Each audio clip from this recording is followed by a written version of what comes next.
नमस्कार, हलचल UP news में आपका स्वागत है। मैं लवकुश शर्मा। आइए देखते हैं इस वक्त की बड़ी खबर। क्षेत्र में चोरों के हौसले बुलंद। कंपोजिट विद्यालय व पंचायत भवन को चोरों ने बनाया निशाना।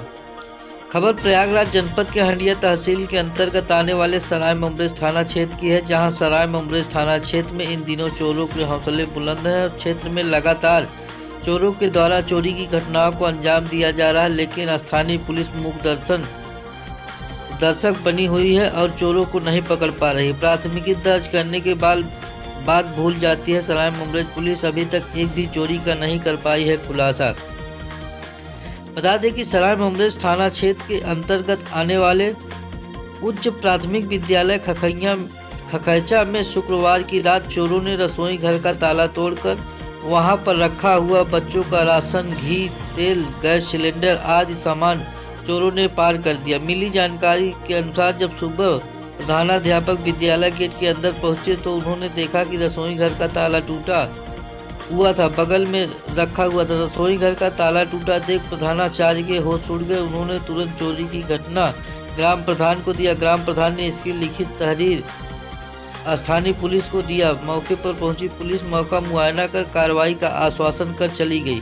बता दें कि वहीं दूसरी घटना सराय ममरेज थाना क्षेत्र के ही चकिया साथर गांव की है, जहां पंचायत भवन पर लगा सोलर पैनल अज्ञात चोर खोल ले गए। जब ग्राम प्रधान के द्वारा इसकी सूचना पुलिस को दी गई तो मौके पर पहुंची पुलिस ने मौका मुआयना किया और चोरों को पकड़ने की बात कही। बता दें कि सोलर पैनल चोरी होने से पंचायत भवन का कामकाज ठप हो गया है। क्षेत्र में लगातार हो रही चोरी की घटनाओं से ग्रामीणों में दहशत का माहौल है, लेकिन स्थानीय पुलिस के द्वारा चोरों के खिलाफ सख्त कार्रवाई नहीं की जा रही है, जिससे कि चोरों के हौसले बुलंद हैं और लगातार क्षेत्र में एक के बाद एक चोरी की घटनाएं हो रही हैं। जब हम आए विद्यालय खोले तो देखा गया यहाँ की ताला तोड़ करके रख दिया गया था और विद्यालय में 4 सिलेंडर चोरी हो गए और 5 किलो दाल, 10 किलो चावल और ये तेल यहाँ से उठा ले गए थे। ताला यहीं रखा गया था। तो आपने हमने प्रधान जी को बुलवाया। प्रधान जी आए और उन्होंने कहा कि चौकी इंचार्ज महोदय को हमने फ़ोन किया है, वो अभी आएंगे। और हमने तुरंत अपने एबीएसए महोदय को बताया।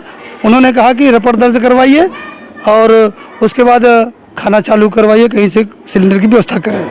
तो हमने बर्तन नहीं गए हैं, सिर्फ दाल, चावल और यही सब मसाले और सिलेंडर 4।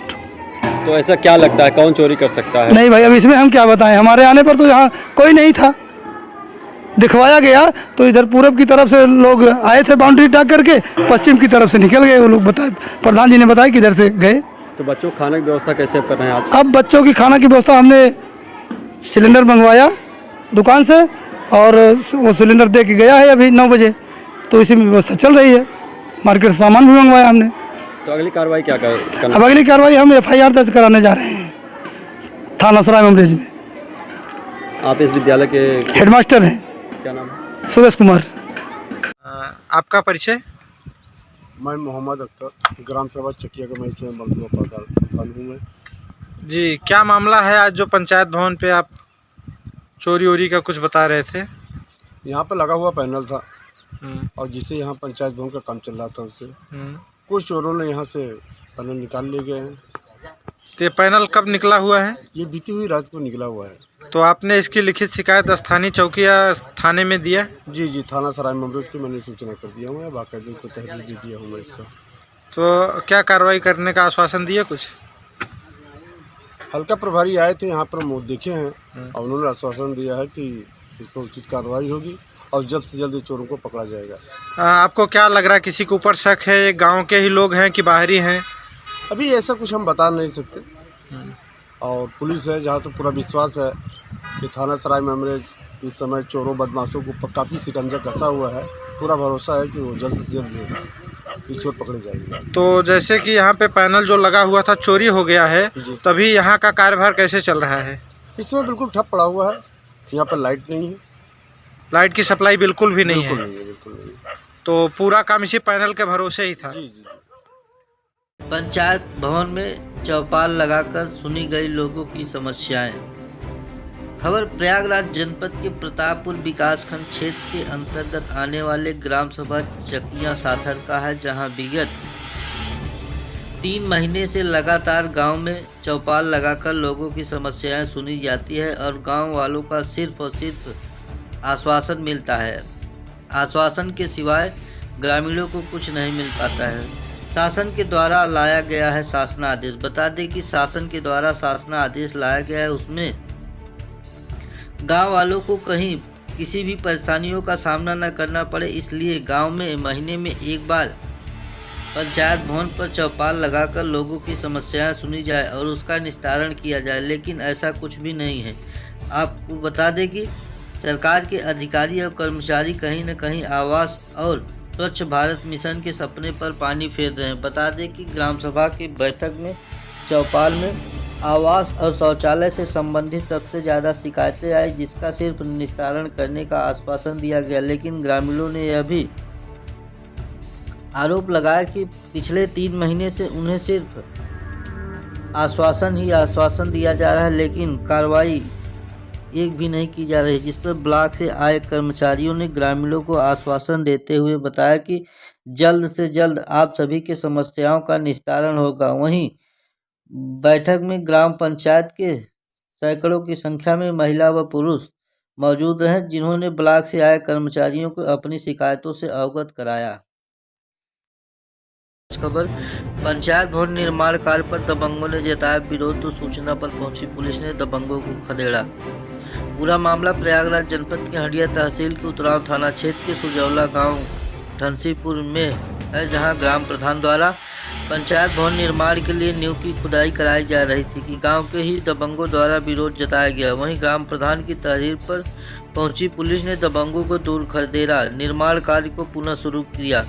देवनीपुर सुजौला गांव में ग्राम प्रधान सुभाष चंद्र बिंद द्वारा पंचायत भवन का निर्माण कराया जा रहा है। वहीं गांव के ही दबंगों द्वारा अपनी आबादी की जमीन बताते हुए विरोध जताया गया। ग्राम प्रधान सुभाष चंद्र ने स्थानीय थाने पर पहुंचकर दबंगों के खिलाफ तहरीर देकर कार्रवाई की मांग की, तो मौके पर पहुंची पुलिस ने निर्माण कार्य में बाधा डाल रहे दबंगों को खदेड़ा।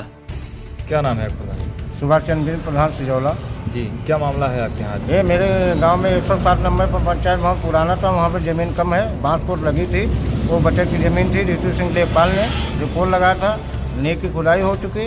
गांव के दमक लोगों ने राजबस्ती मारपीट करने के लिए तैयार हैं। पंचायत भवन नहीं बनने दे रहे हैं, निर्माण नहीं करने दे रहे। निर्माण नहीं करने दे रहे। पुलिस गई थी? क्या हुआ?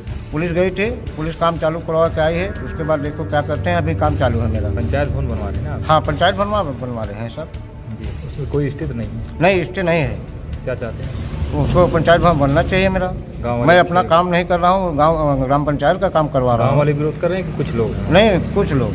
गांव लोग नहीं, गांव पूरा मेरा तैयार है। कौन सा गाँव है? देवनीपुर, ग्राम पंचायत सुजौला, ब्लॉक सैदाबाद। खबर जंघई में गला रेतकर युवती की हत्या, दुष्कर्म की आशंका। जंघई प्रयागराज रेलखंड के बगल असवा गांव स्थित एक अरहर के खेत में एक युवती का शव मिलने से सनसनी फैल गई। किशोरी की पहचान नहीं हो सकी है, उसकी गला रेतकर हत्या की गई है। दुष्कर्म की आशंका व्यक्त की जा रही है। मौके पर जौनपुर जनपद की मीरगंज पुलिस ने पहुंचकर जांच में जुटी हुई है। असवा गांव में शुक्रवार की देर रात रेलवे लाइन के किनारे अरहर के खेत में गांव का एक व्यक्ति नीलगाय हाँकने गया। किसान की नज़र खून से लथपथ एक युवती के शव पर पड़ी तो वह डर गया और वह हल्ला मचाते हुए गांव की तरफ भागा। गांव में यह सूचना आग की तरह फैल गई। मौके पर ग्रामीणों की भीड़ इकट्ठा हो गई। लोगों ने जंघई चौकी इंचार्ज रामविलास व थाना अध्यक्ष ब्रिजेश कुमार को जानकारी दी, तो दोनों लोग मय फोर्स मौके पर पहुंचकर जांच में जुटे। युवती नीला जींस, नीला टी शर्ट व लाल अंडरवियर पहने हुए है। शव का गला रेता गया है। जिस तरह से उसका अंडरवियर दिख रहा है, उससे लोग दुष्कर्म की आशंका व्यक्त कर रहे हैं। हत्या अरहर में की गई या बाहर से हत्या करके शव को अरहर में फेंका गया, पुलिस जांच में जुटी हुई है। डॉग स्क्वाड बुलाया गया है। खबर भेजे जाने तक किशोरी की पहचान नहीं की जा सकी है। एसएचओ ब्रिजेश कुमार गुप्ता का कहना है कि युवती की पहचान नहीं हो सकी है। पहचान का प्रयास किया जा रहा है। उसकी उम्र लगभग 19 से 20 वर्ष की है। क्षेत्र में बदला मौसम का मिजाज, आसमान में छाए काले बादल, किसानों के माथे पर चिंता की लकीरें। अगर हुई बेमौसम बारिश तो किसानों की मेहनत पर फिर सकता है पानी। हंडिया प्रयागराज। हंडिया विधानसभा क्षेत्र में पिछले 3 दिनों से लगातार आसमान में काले बादल छाए हुए हैं और रुक रुक करके बूंदाबांदी हो रही है, जिससे कि किसानों के माथे पर चिंता की लकीरें बनी हुई हैं। और अगर बेमौसम भारी बारिश हो जाती है तो इससे किसानों को काफ़ी ज़्यादा नुकसान हो जा सकता है, जिससे किसान काफ़ी ज़्यादा चिंतित हैं। तरीके से पिछले 3 दिनों से लगातार क्षेत्र में बादल दिख रहे हैं, बूंदाबांदी हो रही है, इससे किसानों को क्या समस्याएं हो सकती हैं? जिस तरह से मौसम में पिछले 3 दिनों से मौसम गड़बड़ है, उससे किसानों की काफ़ी ज़्यादा नुकसान की संभावना है, क्योंकि इस समय गेहूं की फसल लगभग कंप्लीट हो चुकी है। अगर बारिश हो जाती है तो गेहूं की फसलों पर और मतलब गिरने का और उनको मतलब नुकसान होने की पूरी चांसेस है। और इसी तरह से अगर देखा जाए तो आम की फसल हो गए, मटर की फसल हो गए, सरसों की फसल हो गए, तो ये सब भी कंप्लीट हैं। और आमों की फसल पर तो सबसे ज़्यादा प्रभाव पड़ेगा। सरसों भी किसानों का लगभग जो भी अपना फिनिश कर चुके हैं उससे मतलब दिक्कत नहीं होगी, लेकिन आने वाले समय में ये 2, 4, 10 दिन 15 दिन में अगर बारिश हो जाती है तो उससे बहुत ज़्यादा दिक्कत होगा। अगर हुई बेमौसम बारिश तो किसानों के गेहूं, सरसों, आलू और मटर जैसी फसलों को काफ़ी ज़्यादा नुकसान हो सकता है।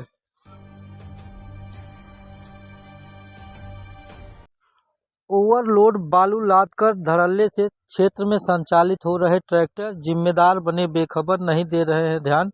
डबल टाली के ऊपर भी लादा गया है ओवरलोड बालू। हंडिया प्रयागराज। हंडिया कोतवाली क्षेत्र में इन दिनों बालू माफियाओं के हौसले बुलंद हैं और क्षेत्र में लगातार धड़ल्ले से अवैध बालू का खनन हो रहा है।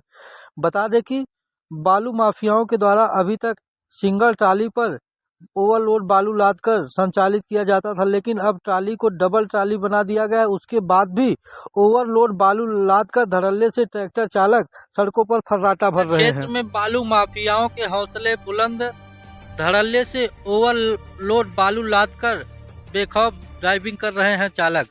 बता दें कि उत्तर प्रदेश सरकार के द्वारा भले ही अवैध मिट्टी खनन और बालू खनन पर पूर्ण रूप से प्रतिबंध लगा दिया गया हो, लेकिन हंडिया कोतवाली क्षेत्र में बालू माफियाओं और खनन माफियाओं के हौसले लगातार बुलंद हैं। बता दें कि कोतवाली क्षेत्र में डबल ट्राली बना करके उसमें भी ओवरलोड बालू लादकर ट्रैक्टर चालक धड़ल्ले से फर्राटा भर रहे हैं, लेकिन स्थानीय पुलिस या जिम्मेदार अधिकारियों की नज़र इस पर नहीं पड़ रही, जिससे कि बालू माफियाओं के हौसले बुलंद हैं और डबल ट्राली बनाकर ओवरलोड लादकर धड़ल्ले से संचालित हो रहे हैं। जिम्मेदार अधिकारियों की लापरवाही और उदासीनता के कारण खनन माफियाओं के हौसले बुलंद हैं। डॉक्टर की लापरवाही से प्रसूता की हुई मौत, परिजनों ने किया हंगामा। खबर प्रयागराज जनपद के अंतर्गत आने वाले हनुमानगंज के हबूसा मोड़ स्थित प्रयागराज हॉस्पिटल का है, जहां डॉक्टरों पर गंभीर आरोप लगाया गया कि प्रसव के दौरान प्रसूता की जान चली गई। बता दें कि सुशीला देवी पत्नी वीरेंद्र कुमार यादव, उम्र लगभग 30 वर्ष, जिनकी गुरुवार की रात लगभग 1 बजे प्रसव पीड़ा उत्पन्न हुई, तो परिजनों प्रसूता को लेकर प्रयागराज हॉस्पिटल हबूसा मोड़ लेकर आए, जहां डॉक्टरों ने प्रसूता की हालत देख परिजनों से कहा सीजर डिलीवरी होगी। परिजनों ने कहा ठीक है कर दीजिए। सीजर के दौरान जैसे ही प्रसूता के पेट में चीरा लगाया, प्रसूता का गर्भाशय बाहर आ गया, तो डॉक्टरों ने तुरंत टाका लगाकर पेशेंट को डिस्चार्ज कर परिजनों से कहा कि आप कहीं और लेकर जाओ, हमारे यहाँ सुविधा नहीं है। जब परिजनों ने इसका विरोध किया तो अब कहा कि आपके बस की बात नहीं थी तो आपने पहले क्यों नहीं बताया। डॉक्टर द्वारा कहा गया कि आपको जो करना है करिए, सबसे पहले आप मेरा हॉस्पिटल खाली करिए और मरीज को लेकर जाइए। तब मजबूरन परिजन आनंद फानन में मरीज को लेकर गामा हॉस्पिटल पहुंचे, जहां पर काफ़ी मिन्नतें करने के बाद हॉस्पिटल के डॉक्टरों ने इलाज शुरू किया, जहां पर इलाज के दौरान प्रसूता की मौत हो गई, जिसके बाद परिजनों ने जमकर हंगामा भी काटा। जब इस मामले में प्रयागराज हॉस्पिटल के डॉक्टर से बात की गई तो उन्होंने पहले तो साफ तौर पर इनकार कर दिया, इसके बाद खुद कबूल किया कि मरीज की हालत इतनी गंभीर हो गई थी कि हमारे बस के बाहर था और हमारे पास इतनी सुविधा नहीं थी। अब सवाल यह उठता है कि स्वास्थ्य मंत्री बनने के बाद डॉक्टर ब्रिजेश पाठक जी हमेशा स्वास्थ्य व्यवस्था को लेकर हर जिले का दौरा करते हैं, लेकिन प्राइवेट हॉस्पिटल के डॉक्टर पूरी तरीके से लापरवाह और बेपरवाह बने हुए हैं, जिसके कारण आज प्रसव के दौरान एक प्रसूता की जान चली गई और परिजनों ने जमकर अस्पताल के बाहर हंगामा काटा। क्या नाम है आपका? राजनारायण मुलनापुर। क्या मामला हुआ है आप? लोग अपनी भतीजी को प्रयागराज हॉस्पिटल में लेकर गए, हमारे रिश्तेदार जो है वो लोग वहाँ पर जो है ऑपरेशन उनका कर दिए, जो है गलत तरीके से जो है डिलीवरी की, बच्चा पैदा होना था जो है। उनको क्या पता, हम मतलब कि हम लोग क्या पता जो है कि हाँ कितना खून है कितना नहीं। ऑपरेशन करने के बाद उन्होंने बताया कि हाँ दिक्कत है जो है, तब वहाँ से जो है उन्होंने वो करके किए थे, हाँ गामा हॉस्पिटल में लेकर आए जो है। मतलब ऑपरेशन के बाद उन्होंने बताया कि हमारे यहाँ सुविधा नहीं है। हाँ, ऑपरेशन के बाद उन्होंने जवाब दिए जो है, ऑपरेशन करने के बाद जो है। तो आपकी भतीजी की हालत इस समय क्या है? वो तो मतलब एक्सपायर हो गई जो है। एक्सपायर हो गई। तो आप इसका जिम्मेदार किसको मानते हैं? मतलब आप प्रयाग हॉस्पिटल के डॉक्टर? हाँ, प्रयाग हॉस्पिटल भाई, जहाँ पर उनको बताना चाहिए हाँ ये पोजीशन है, क्या है क्या नहीं है जो है, कितना खून है कितना नहीं। इसमें पूरी तरीके से डॉक्टर की लापरवाही। जी, डॉक्टर की लापरवाही के वजह से हुआ जो है। क्या चाहते हैं ऐसे लापरवाह डॉक्टरों के खिलाफ आप इस तरीके के एक्शन चाहते हैं? भाई उनके खिलाफ कानूनी कार्रवाई की जाए जो है। क्या नाम है आपका? मेरा नाम धीरेन्द्र कुमार यादव, कहाँ के रहने वाले? मैं ग्राम करुवाटी का रहने वाला हूँ। क्या मामला है? मामला ये था कि हमारी सगी भाभी थी सुशीला यादव, हमारे भाई वीरेंद्र कुमार यादव, हमारे भाभी की डिलीवरी थी। रात में 1 बजे उन्हें प्रसव पीड़ा हुआ। उसके बाद उन्होंने हमारे भाई साहब ने लेके आए यहाँ प्रयागराज हॉस्पिटल हबूसा मोड़। वहाँ डॉक्टरों ने कहा ठीक है एडमिट कर दो, इतना पैसा लगेगा जो है हम ठीक कर देंगे। डॉक्टर साहब ने क्या किया, ऑपरेशन करके फिर तुरंत उन्होंने ऑपरेशन करके उनको चीड़ा लगा करके फिर सील करके उन्होंने कहा कि यहाँ से ले जाओ, हमारे बस की बात नहीं है, हम कुछ नहीं कर पाएंगे इसमें। उन्होंने तुरंत निकाल बाहर कर दिया। कौन सा हॉस्पिटल है जहाँ एडमिट किए थे वो प्रयागराज हॉस्पिटल हनुमान हबूसा मोड़। डॉक्टर साहब कौन थे? नहीं, डॉक्टर का नाम हमें पता नहीं। प्रयागराज हॉस्पिटल है, इतना नाम जानते हैं। डॉक्टर उसमें कई लोग 2-3 लोग डॉक्टर थे, डॉक्टर हमें पता नहीं। हॉस्पिटल में मृत्यु हो चुकी? नहीं, हॉस्पिटल में मृत्यु नहीं, उन्होंने चीड़ा लगा करके फिर सील करके दे दिया। उन्होंने कहा ले जाओ, यहाँ से ले जाओ, मेरे बस की बात नहीं, मेरे पास वेंटिलेटर है, मेरे पास कोई सुविधा नहीं, हम कुछ कर नहीं सकते इसमें। तो हम लोगों ने किसी तरीके से मुसीबत से ले आए यहाँ गामा हॉस्पिटल। उन्होंने डॉक्टर साहब से फिर मिले, डॉक्टर साहब ने जवाब दे दिया था। फिर भी हमने उनसे रिक्वेस्ट किया, किसी तरीके से डॉक्टर साहब ने एडमिट किया। डॉक्टर साहब ने भरपूर पूरी कोशिश किया। गामा हॉस्पिटल के जितने भी डॉक्टर साहब हैं वो लोग बेकसूर हैं, उन लोगों ने भरपूर कोशिश की, बहुत एकदम सर चोटी पूरी एकदम पूरी कोशिश लगा दी, लेकिन उन लोगों ने भगवान को वो थाने से सफलता नहीं मिली। इसकी कमी किसको मानते हैं? कमी प्रयागराज हॉस्पिटल के जो ऑपरेशन करके सील करके दे दिए हमें। इनके ऊपर क्या चाहते हैं? अब जो कार्रवाई हो उचित, जो कानूनी कार्रवाई हो उनके खिलाफ हो, और अधिक कड़ी से कड़ी कार्रवाई, ताकि और किसी के साथ वो ना कर सके। तो मरीज की अभी स्थिति क्या है? मरीज हमारे भाभी हमारी एक्सपायर कर गई।